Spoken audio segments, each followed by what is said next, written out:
Hello there, one and all, and thank you very much for tuning into episode 486 of Love at First Scent with me, Persolaise, live on YouTube. Very, very quickly, for those of you watching live, this is the third of the 4 planned videos for today.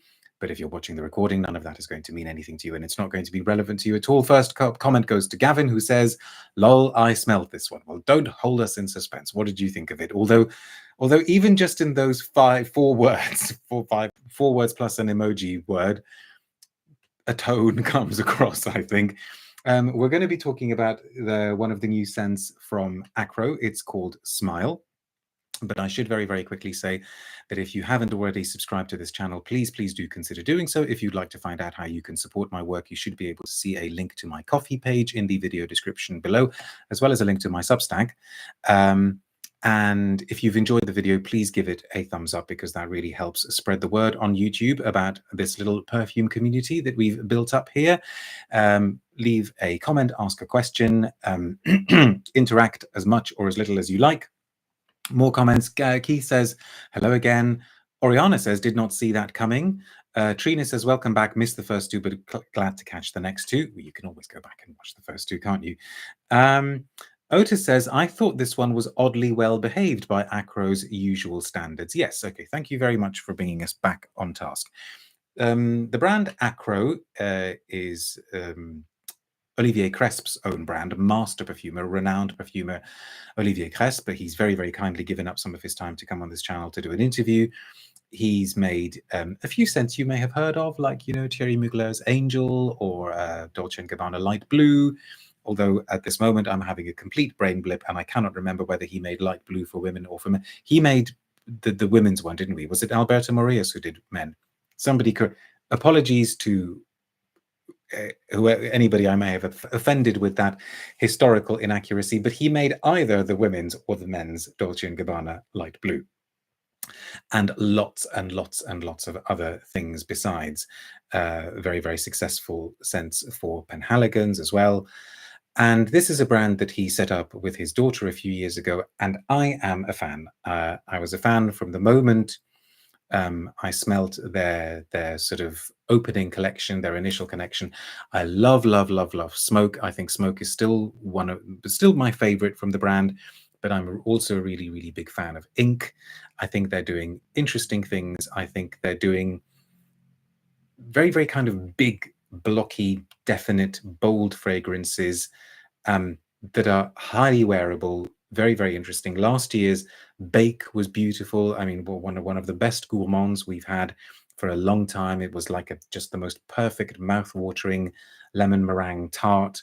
They've been releasing more and more lately. So this year we've already had 3.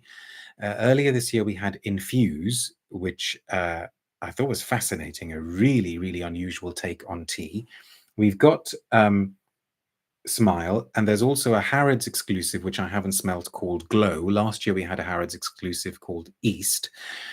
And I know that 2 or 3 years worth of releases maybe isn't enough to establish a sort of pattern, but we do seem to be getting a little bit of a pattern from Akro, in that we get kind of like one interesting, unusual, out there scent, maybe for the likes of you and me and the rest of us in this community. And I think this year, very definitely, that was Infuse. I would love to find out how Infuse has performed in terms of sales, because I don't know. I think it's the kind of thing that would perplex a lot of people. I thought it was great, and I've enjoyed wearing it. And then we have Smile, which I think is more obviously commercial, more overtly commercial, but those don't have to be disparaging terms, because you can do commercial. You can do it well. Let us not forget that back in the day, Poison and Fahrenheit were extremely commercial scents. So was Angel, so was L'Odyssée pour Homme, so was Calvin Klein CK1. S. Umar says, what's the benefit of companies doing these Harrods exclusives? It's certainly not for the fans' benefit.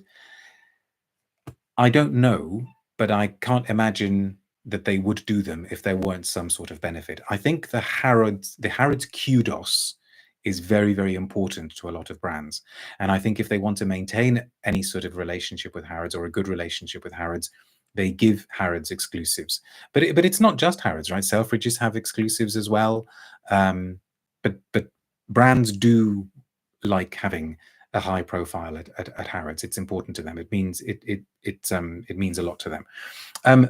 Raucous Retread says this is bright and effervescent, light and upbeat. Yes, let's get on to Smile. I couldn't agree more. It does what it does extremely well without being silly, without being dippy, without being brainless, and it does put a smile on your face. Let's have a spray. We have a pre-sprayed blotter as well. I actually was given this bottle before I went away on, before the channel went away on its summer break, but it was too late for me to do a review of it.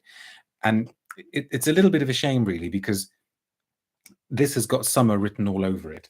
Even in their black tin, they've put a sort of lime green backing to the bottle, so that when you open the tin, you see this lime green color, and everything is meant to be zingy and put a smile on your face, etc. Dick Curry says, smart of them to do one that sells easy so they can do one that takes risks. That's just my conjecture, okay? I'm not saying that is what they are doing, but it seems like they're doing that. Although sometimes these things don't go the way you expect them to. Perhaps this hasn't sold all that well, and maybe it's Infuse is the one that has sold well. Who knows? And I don't know how Glow has done. Next time I'm at Harrods, I should smell Glow, really. Does it put a smile on your face in the same way as the night says we are sentient? No, this is a completely different sort of smile. This is let's go down while we're on holiday for our morning coffee in as relaxed and insouciant and carefree manner as possible. This is loose clothing, this is flip-flops, this is unkempt hair, and it's very, very undemanding and yet very, very pleasant. It's not a kind of eau de cologne cliche, so there are citruses in there. I'm getting something like bergamot and maybe a touch of tangerine, and also a kind of fruitiness and a judicious use of musks, but in a way that doesn't feel overpowering. And to me, it almost feels as though Olivier Cresp decided that maybe he would go back to the kind of Dolce & Gabbana light blue territory and revisit that sort of scent and present his own take on it. To give you another kind of analogy, it wouldn't be out of place in the Guerlain Aqua Allegoria line. It's got that simple, approachable, streamlined feel to it. A single accord just doing its thing. And yes, it does put a smile on your face. We have a press release, a very brief press release. Gavin says this is a delightful fragrance to buy a young teenage girl as her first fragrance, or a young teenage boy, I think, actually, because I think that the citrus carries enough woodiness there for it to be absolutely. But yes, it's got that naive feel to it, that maybe gamine feel to it. Yeah, you're right. It's very much that sort of thing. So press release goes like this: introducing Smile, our addictive happiness fragrance. These irresistible temptations are the inspiration behind Acro, a fresh and innovative fragrance brand capturing the essence of a hit, a high, and a rush, the taste of everyday pleasures. Let's go straight down to Smile. Smile is a new fragrance inspired by the pursuit of joy and born out of a unique family connection. Many years ago, as a young girl, Acro founder Anaïs Cresp asked her father, the master perfumer, Olivier Cresp, to create a perfume just for her, one that nobody else in the world would have. There's your young girl story coming through, Gavin. Olivier set about creating a scent that was as powerful as it was personal, a bottle full of joy for his daughter to carry through life. To do this, he combined notes of sage, bergamot, and raspberry, building a bright and vivid fragrance that could work at any time and any place. For years, Anaïs kept this scent to herself, but now she wants to share it with the world. I always wonder whether these sorts of stories are true, or whether they're like conveniently retrofitted for the purposes of the press release. Perhaps we'll never know. Smile is a fragrance to brighten your day, a fruity explosion composed of notes of bergamot, natural raspberry, and musk. It's a fragrance that conjures up the sublime feeling that passes through our skin when we are happy. Natural raspberries, because I didn't think you could get natural raspberry extracts, or maybe they mean a naturalistic smelling raspberry.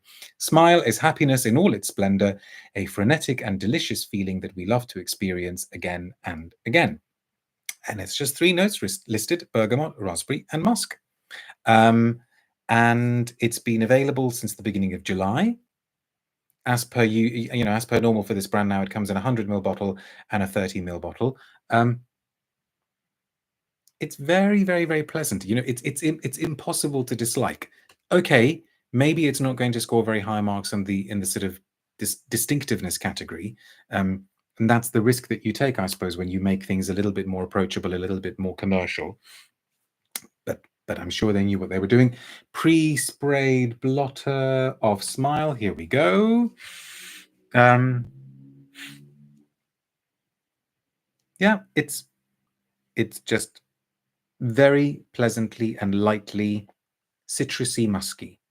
And I think, although that fruit does come through as well, and I think because it doesn't hold back with the musks, I think that's why I would say that actually it's quite unisex.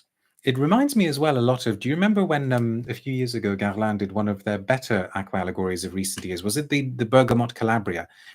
That kind of, I can just be simple and I don't have to try too hard because I've got nothing to prove type vibe is what comes across in Smile. It is just very, very laid back, very, very chilled out, very confident. It is not going to rush through the day just to suit anybody else. And yes, it is going to take its time drinking its 3rd cup of coffee. And wouldn't we all like to be in that sort of place every now and then? It is just smiling relaxation in a bottle. And I think I'll leave it there. What's Dick Curry saying? I've been searching for something for my 17-year-old daughter to introduce her to fragrance. This sounds like a contender. Absolutely, try it. Nerolia Vetiver was also beautiful, says Thomas. Yes, that's the Guerlain, but I prefer the Harvest version. I love the Harvest. I wore that a lot again this summer.